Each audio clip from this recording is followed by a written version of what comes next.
So there's a question of going past midnight on the last day of session. And can the legislature continue meeting past midnight? And if so, how does it do that on the last day of the legislative session?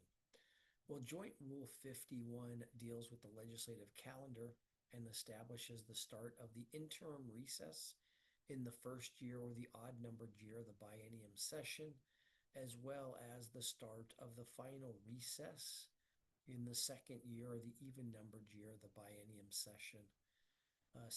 Joint Rule 61A deals with deadlines in the first or odd numbered year, and Joint Rule 61B deals with the second or even numbered year.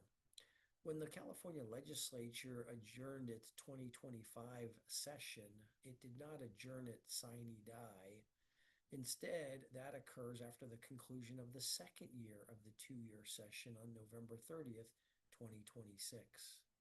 According to our Legislative Council's glossary of terms, adjournment means the termination of a meeting occurring at the close of each legislative day upon the completion of that day's business, which is accomplished by a successful motion to adjourn or to end the session.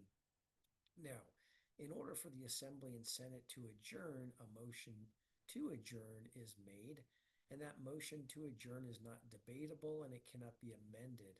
It's always in order except one instance, in three instances. One is when a member has the floor, i.e., they're speaking, when actual voting is taking place, or when a bill or a legislative measure is on call in the Assembly or Senate.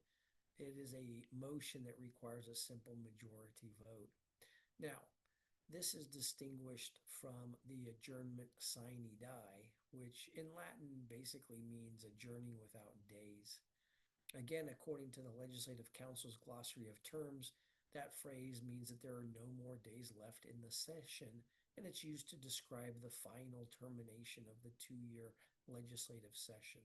Now, getting back to our initial question of this, in my mind, a misconception of stopping the clock on the last day of session in either the first or the second year of the California legislative session.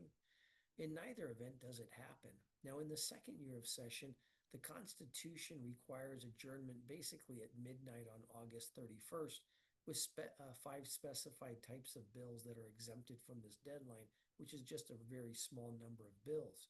In the first year of session, it's simply a joint rule, again, Joint Rule 51 and 61, that sets forth, and it can be suspended if necessary. Now, stopping the clock is a term that's used to describe the process of continuing legislative business even after the passage of a deadline that's imposed by legislative rule.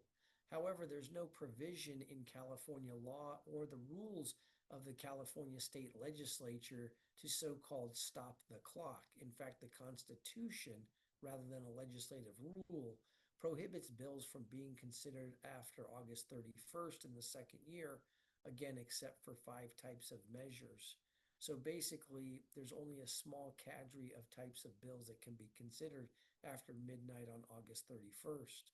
Now, in the first year of session, again, that odd numbered year, either or both houses can continue to work past midnight to complete their legislative business, and they can do so either by suspending Joint Rule 61, which requires approval of the Committee on Rules and a two-thirds vote of the membership of the House, or simply by continuing based upon the notion that their internal rules will not affect the validity of a bill that's been enrolled and sent to the governor's desk.